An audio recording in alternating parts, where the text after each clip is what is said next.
एक दिन विक्रमादित्य नदी के तट पर बने हुए अपने महल से प्राकृतिक सौंदर्य को निहार रहे थे। बरसात का महीना था, इसलिए नदी उफन रही थी और अत्यंत तेजी से बह रही थी। इतने में उनकी नजर एक पुरुष, एक स्त्री और एक बच्चे पर पड़ी। उनके वस्त्र तार-तार थे और चेहरे पीले। राजा देखते ही समझ गए ये बहुत ही निर्धन है। सहसा वे तीनों उस नदी में छलांग लगा गए। अगले ही पल प्राणों की रक्षा के लिए चिल्लाने लगे। विक्रम ने बिना एक पल गंवाए नदी में उनकी रक्षा के लिए छलांग लगा दी।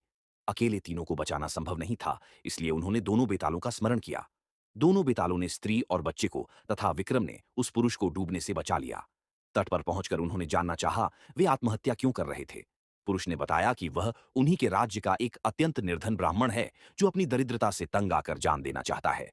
वह अपनी बीवी तथा बच्चे को भूख से मरता हुआ नहीं देख सकता और आत्महत्या के सिवा अपनी समस्या का कोई अंत नहीं नजर आता। इस राज्य के लोग इतने आत्मनिर्भर हैं कि सारा काम खुद ही करते हैं, इसलिए उसे कोई रोजगार भी नहीं देता।